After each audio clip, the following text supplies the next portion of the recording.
साव के पीडब्ल्यूडी में 50 लाख का टेंडर खेल। जीएसटी और रजिस्ट्रेशन बिना फर्म को कैसे मिला 50 लाख का काम। पीडब्ल्यूडी में 50 लाख के टेंडर पर बवाल, शिकायत के बाद भी कार्रवाई नहीं, जिम्मेदार कौन। अरुण साव के विभाग में गंभीर अनियमितताओं के आरोप। पीडब्ल्यूडी में 50 लाख का टेंडर विवाद, अधिकारियों की मिलीभगत के आरोप, सरकार की चुप्पी पर सवाल। टेंडर में नाम काटकर दूसरी फर्म को वर्क ऑर्डर।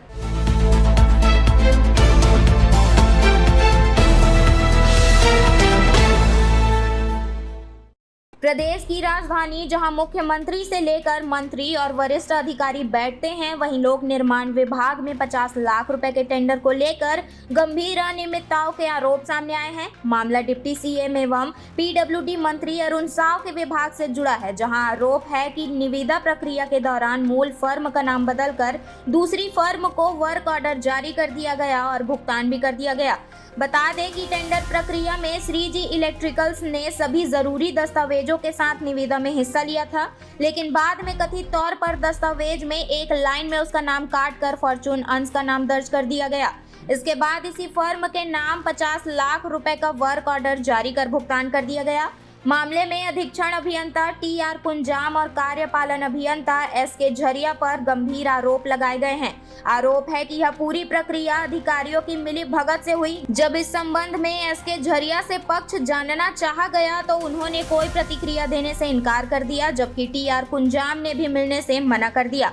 सबसे बड़ा सवाल तब खड़ा हुआ जब प्रमुख अभियंता कार्यालय से मिली जानकारी में दावा किया गया कि फॉर्च्यूनर्स के नाम से न तो कोई वैध जीएसटी पंजीकरण मिला और न ही नियमित फर्म पंजीकरण। आरोप है कि इसके बावजूद विभागीय स्तर पर स्थायी पंजीकरण कराकर फर्म को टेंडर जारी किया गया और भुगतान भी कर दिया गया।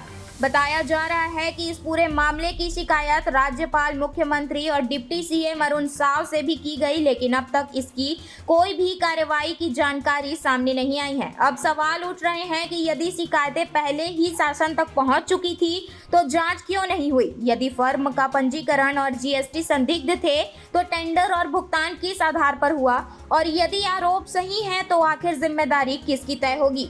अब सबकी निगाहें इस बात पर है कि सरकार इन आरोपों की निष्पक्ष जांच कराती है या नहीं।